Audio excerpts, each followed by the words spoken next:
ეპიდემია მხოლოდ წარსულის მოვლენა არ არის, ის კვლავაც დაატყდება თავს მსოფლიოს. შემდეგი დიდი პანდემია მხოლოდ დროის საკითხია. მიაჩნია ადრიან ჰილს ვაქცინების ერთ-ერთ წამყვან მეცნიერსა და 2026 წლის ევროპული გამომგონებლის პრემიის ლაურეატს კვლევით კატეგორიაში.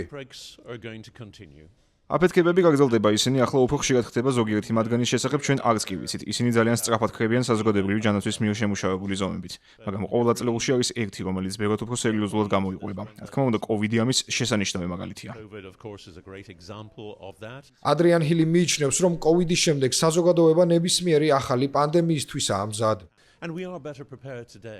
დღეს ჩვენ მკეთვალთ მომზადებულები შევქმნათ ვაქცინები ნებისმიერი დაავადების წინააღმდეგ, რომელიც შესაძლოა მომავალ ან 5 წელიწადში გამოჩნდეს. COVID-ისგან ბევრი რამ ვისწავლეთ. რა ვისწავლეთ? ის რომ 1 წელიწადში ვაქცინების შექმნა შეგვიძლია. ეს არ ვიცოდით. ვაქცინების ზოგიერთმა დიდმა ექსპერტმა თქვა, რომ ამას წლები დასჭირდებოდა.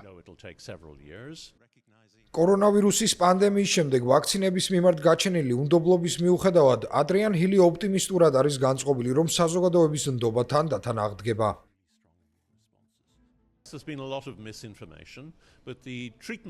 ბევრი დეზინფორმაცია გავრცელდა, მაგრამ დეზინფორმაციის ასე ვთქვათ, მკურნალობა გაანთლება.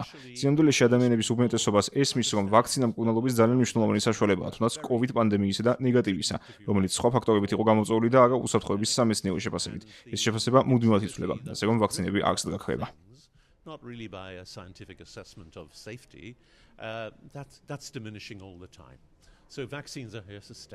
ადრიან ჰილს წელს მიენიჭა ევროპელი გამომგონებლის ჯილდო, რომელიც მან 3 წელზე მეტი ხნის კვლევის შემდეგ მალარიის პირველი მაღალეფექტური ვაქცინის შემუშავებისთვის მიიღო.